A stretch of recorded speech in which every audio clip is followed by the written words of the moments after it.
This is a CBS News Detroit update. Good morning, I'm Chris Ledeen. Here's a look at your top headlines on this Tuesday, July 23rd. The man accused of shooting and killing a Melvindale police officer has been arrested. 44-year-old Michael Lopez was taken into custody yesterday afternoon on Gilbert Street near Livernois. That's in southwest Detroit. The officer who was killed, 23-year-old Mohammed Saeed, had only been on the force for a little over a year. He grew up in Melvindale and was an adored member of the community. A vigil was held last night in his honor. We heard from some of the people who knew him. There's nothing in his entire life that he was more proud of than being able to be a police officer. Well, everybody says only the good die young. They absolutely do. I'll tell you what, he was great. He will never, ever be forgotten. Saeed was killed Sunday morning after responding to a call for suspicious activity. Funeral visitation is Thursday. The funeral itself is Friday. Vice President Kamala Harris has secured enough delegates to become the Democratic nominee. That's according to a CBS News estimate. An Associated Press survey of delegates came up with similar results. Harris has been endorsed by President Joe Biden, who said Sunday he was dropping out of the 2024 campaign. Other prominent Democrats have also publicly endorsed Harris, including Michigan Governor Gretchen Whitmer. And speaking of Governor Whitmer, CBS News reports she is one of more than a dozen possible running mates for Harris. But outside an event in Lansing yesterday, Whitmer said she wants to remain governor of Michigan. So if they offer it, you will not take it?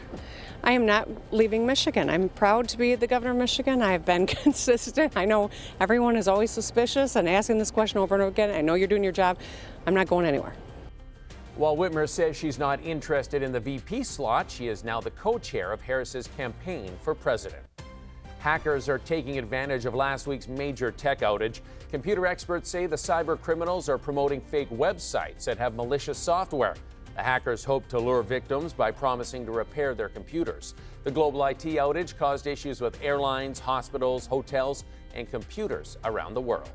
Right now, let's get our next weather forecast for this Tuesday. Good morning, Troy. Good morning, Chris. If you liked yesterday, you'll like today. We'll start with a mix of sun and clouds, a little bit more sun to start, and then we'll see a good bit of sun through the afternoon, warming to a high today of 84, and then we see those pop-up showers once again like we did late in the day yesterday, all because of the humid air in place. You see the green bars, the coverage not all that widespread with a 20% chance into the afternoon and evening hours before we track a front that increases rain chances throughout the day on Wednesday. So today certainly not a washout. In fact, the next weather futurecast showing a little bit more rain than we'll actually see, but a couple of showers here and there late in the afternoon. Then tomorrow in the morning hours, as early as 3 in the morning, we'll track a little round of rain, most of it light to moderate. No big severe threat, but a couple of heavier downpours can't be ruled out into the afternoon tomorrow before we finally push this front out and we clear out for the end of the week. Highs today in the 80s, Pontiac up to 82, 84 in Detroit, Ann Arbor today 82,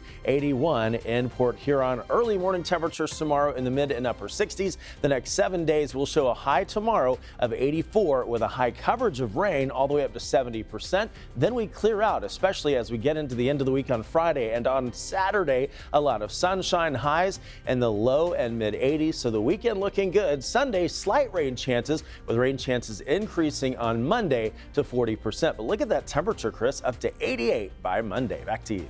That is smoking. Thanks, Troy. That's a look at your headlines. We'll be back later covering stories that matter to you on air and streaming on the CBS News app and Pluto TV.